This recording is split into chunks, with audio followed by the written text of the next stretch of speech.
নমস্কাৰ, মই দুলুৱে আপোনালোক সকলোকে মোৰ চেনেললৈ স্বাগতম জনাইছোঁ। আজি মই আপোনালোকক চুঙা চাউল কেনেকৈ বনায়, কি কৰে সকলোবোৰ দেখুৱাম। গতিকে বলক আজিৰ ভিডিঅ'ৰ মাজলৈ। চুঙা চাউল বনাবৰ কাৰণে প্ৰথমতে চাউলখিনি অলপ আগৰ পৰাই তিয়াই ৰখা হয়। তাৰপিছত চাউলখিনি ভালদৰে ধুই মেলি এই বাঁহৰ চুঙাবিলাকত ভৰোৱা হয়। এয়া মায়ে ভৰাই আছে, আপোনালোকে দেখিছে।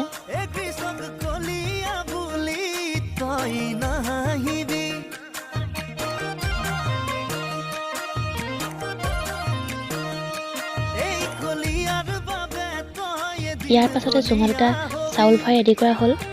এতিয়া আমি চুঙাকেইটা জুইত দিম।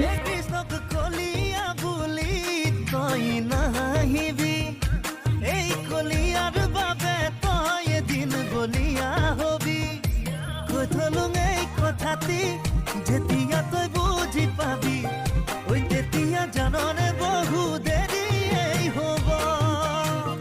এই কৃষ্ণক কলিয়া বুলি তই নাহিবি দে।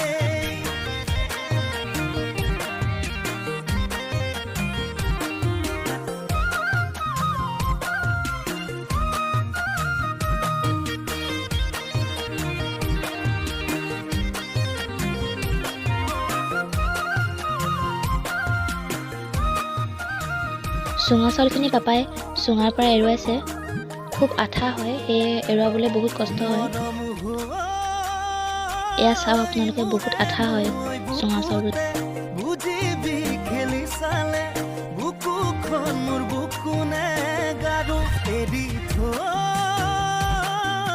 নোৱাৰিবি যাবলে।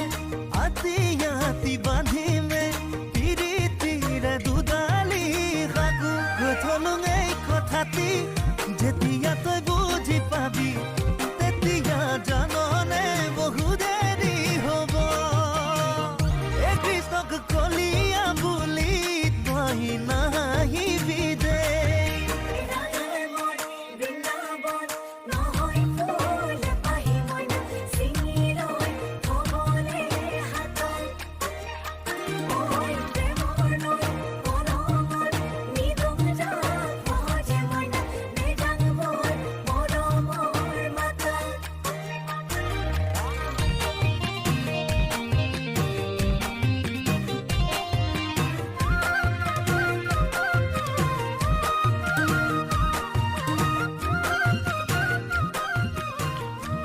এয়া ফাইনেলি ৰেডি।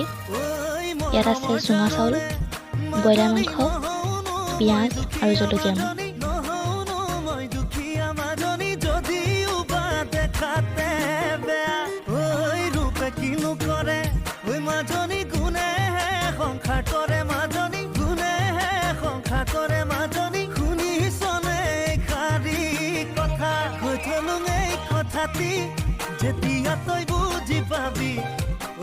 ভিডিঅ'টো চাই থকাৰ বাবে আপোনালোকক বহুত বহুত ধন্যবাদ জনালোঁ।